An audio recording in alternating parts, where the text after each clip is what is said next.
thank you so much for tuning in today, and welcome to the home of FIFA Career Mode hints, tips and news. If you are new to the channel and you do go on to enjoy this video, it makes perfect sense to hit that subscribe button. If you're already a subscriber, welcome back, and thanks for your continued support. And if you want daily FIFA Career Gems content, or you just want to get in touch, then why not head over to either my Twitter or Instagram. My most viewed video on YouTube so far is the FIFA19 Youth Academy tips. I didn't make a follow-up last year, but this season there's been a few changes, so here's the best tips to get the most out of your Youth Academy in FIFA21 Career Mode. So if you have the Champions or Ultimate Edition of FIFA 21, you'll already get a head start in your Youth Academy Career Mode by having the homegrown talent already in your Youth Academy. You'll have the highest overall of all the players in there, you'll have exceptional skill moves, weak foot and work rates. His all-round attributes will be a great foundation to start your Youth Academy Career Mode, and he will grow to become an absolute beast and a legend at your club. And here is my best example so far. 30 years of age and an overall of 95.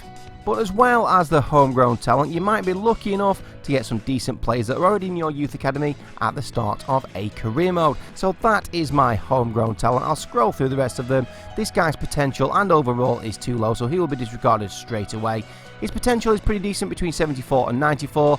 57 overall, we'll keep an eye on him as well. Likewise with Francisco Lopez, 55 overall, potential range between 68 and 94, but the other two potentials and overalls are both too low, so they will both be disregarded. So that's 3 out of the 6 decent players already in my Youth Academy at the start of the career mode.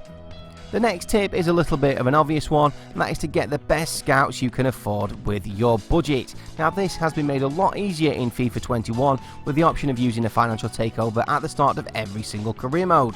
And I would definitely recommend getting a cash injection if you are focusing solely on your Youth Academy, so you can get the best scouts available. If I was using a lower budgeted, lower rated team for a road to glory, I would never accept any scout less than a 4-star, but anything higher, like a Premier League team, I'd expect all my scouts to be 5-star, 5-star.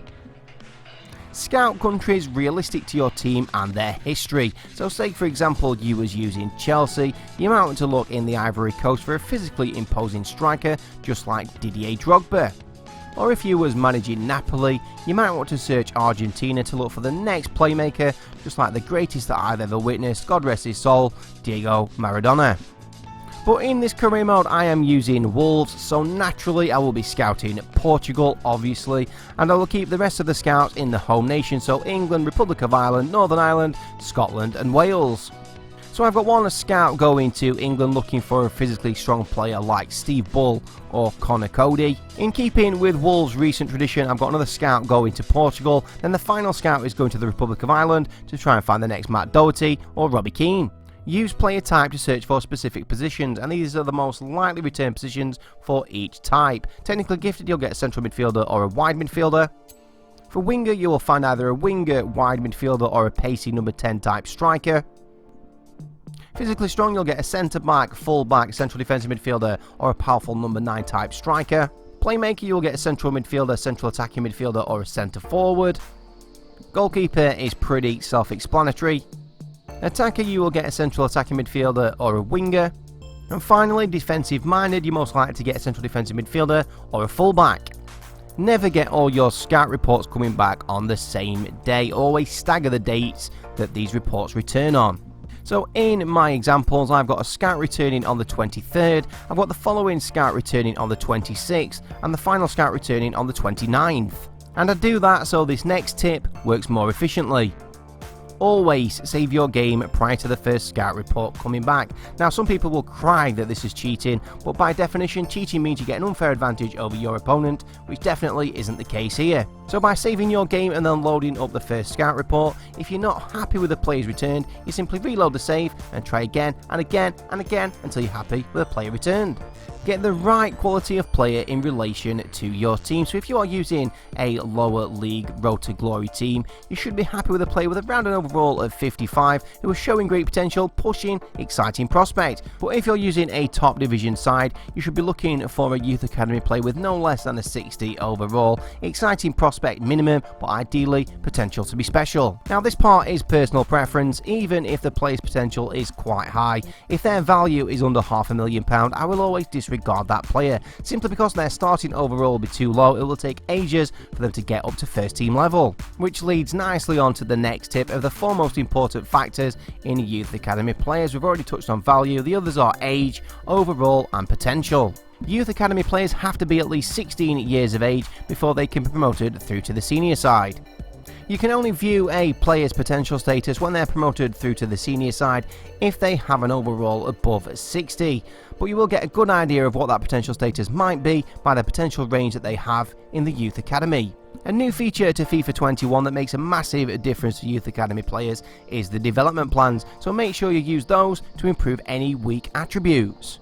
And not only that, if your youth academy team is short of a certain position, you can retrain a different player in that position, just like I've done here with my homegrown talent. I'm retraining from a right midfielder into a striker.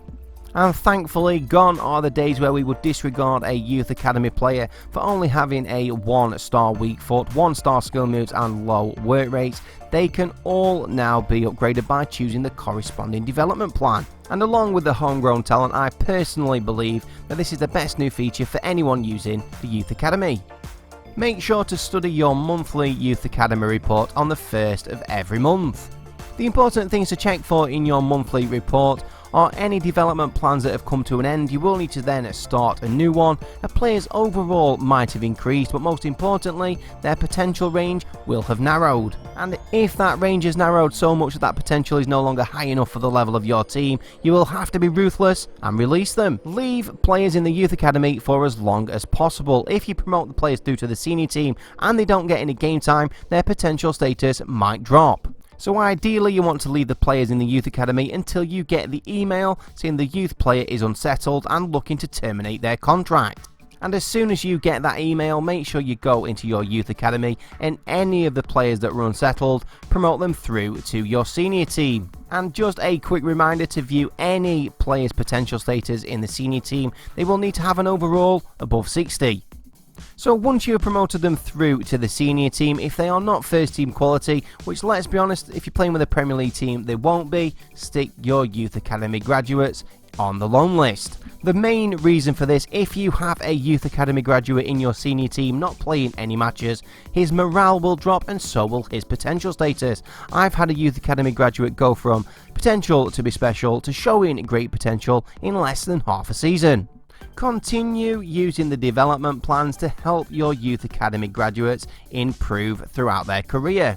So I retrained a new position for my homegrown talent from right midfielder into a striker, and then I set work on upgrading his weak foot skill moves and work rates. However, development plans are non-applicable for any youth academy graduates that you do manage to send out on loan.